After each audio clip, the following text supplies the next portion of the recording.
of my sociology professors was Taiwanese. He had nothing good to say about Taiwan. Taiwan's the center of World War III. Semiconductors are the most valuable resources. They want to get access to it. That's the next rising power. I can see that as a threat for a lot of American citizens, for sure. Do you mind just briefly introducing yourself? I lived in China for 6 months. I'm from Seattle, Washington, and I'm 28 years old. My name's Connor, and I've been living in the States for 4 months now. What's up, guys? Chris Red. I'm from Houston, I'm 24 years old. I'm Sydney Green. I'm 24, and I'm from Boston, Massachusetts. What are the general impressions you get when you hear the word China? Immediately off the top of my head, think of like the bad air quality, because everything that's made here in the U.S. is made in China. I see a lot of videos of people like apartment tours. They're just like little shacks compared to like what we have. It just shows like how bad the quality of like life is in some places in China. A lot of change recently. How they've transitioned from a developing country into a dominant first world country. Where you lack in human rights, you can build a train really quick if you don't care about moving minorities around. I know that they have an incredible economy. I had a friend in college who's from there, and we just grew up in very different ways. They're very family focused. Her family was very like, you must excel in academia. That was like her biggest priority because she didn't want to upset her family. We went to Shenzhen. Okay. It was nuts. The train there took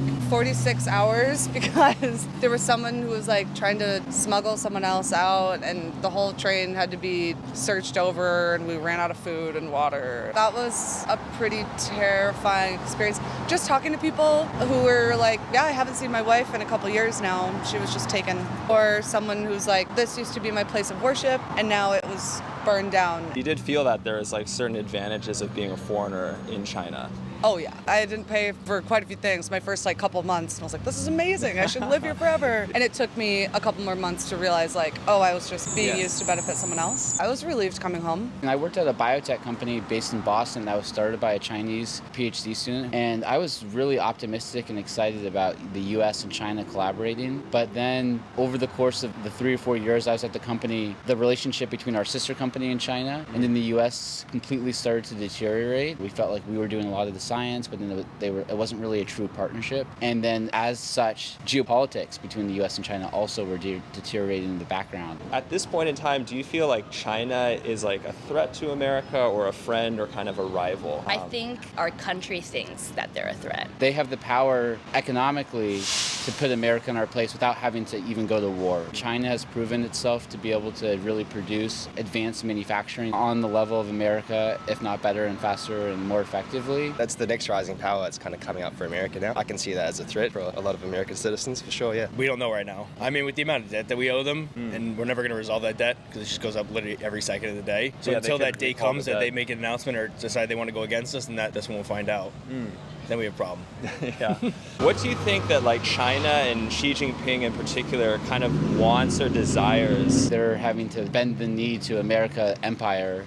I think they want to say, no, we view ourselves as the center of the world. I wouldn't be surprised if they have a 100-year plan, a world dominion, and the United States can only think 2 years ahead. What do you think the likelihood of the U.S. and China going to war in the next maybe 10, 20 years would be? I would say it would be a proxy war or economic war. Then it would be a full-on U.S.-China war or conflict. That would be catastrophic. I think China's going to win if there's any competition. They're much more adaptable to change and can think maybe 1,000 years in advance. I think that democracy can change a lot faster, but it's not as sustainable. I don't see it as being a conflict, a physical conflict at least, yeah. If they did decide to go against us, we would lose, like pretty bad. Because they have such a big military, yeah. And I think that they would get a lot more allies over by them. Have you heard of a country called Taiwan? Yeah, definitely. I live in Culver City, and there's a great Taiwanese place. Oh my God, super, super delicious. It was a noodle dish with chicken, and it kind of reminded me of Pad See Ew. All I know is that it's beautiful, and people tend to really like the cities. One of my sociology professors was Taiwanese. He had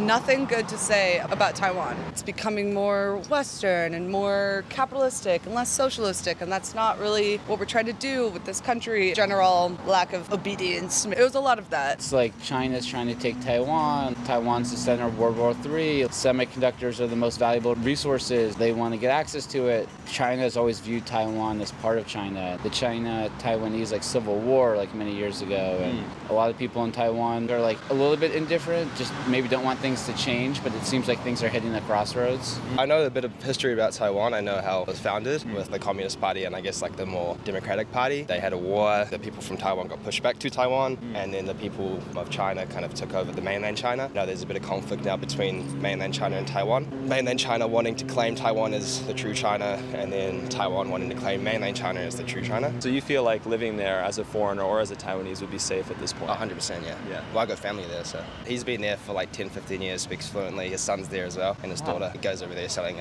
ice hockey stuff. He wanted to stop in Taiwan, and I was like a bit hesitant. Yeah, you could say it's completely safe to be there in Taiwan, but then things can change really quickly. And what do you think the likelihood of China actually like taking Taiwan in the next 5 to 10 years would be? I don't think it's that great. I think there's a threat there, and I think like the news kind of pushes it to be a bigger issue than it is, because that's what American news does.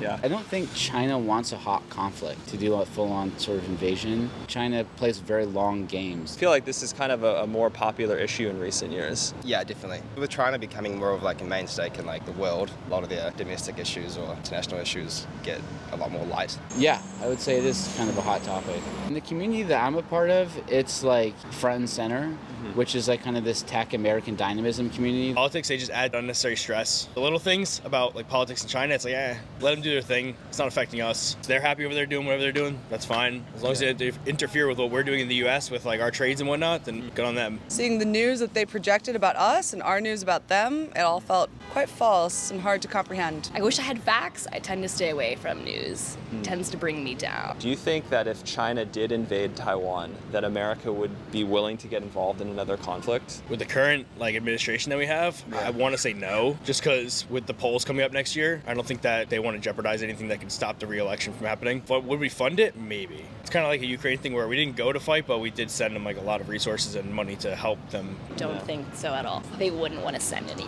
resources over there. It tends to be in line with how our country has handled things historically. Do you have anything you'd like to say to the people of Taiwan? Their biggest problem is actually their biggest opportunity. They have a lot of power to broker than they realize, being in the middle of it, between connecting the Eastern and the Western world. Lovely dishes, lovely dishes. I'd love to visit. It looks pretty insane. I heard it gets really hot there. I'd love to look at Taipei. It looks like a beautiful city. If anybody from Taiwan or China ever wants to come to America, just come visit. It's fun. People are nice here. We're nicer than you think. 我喜欢喝红酒。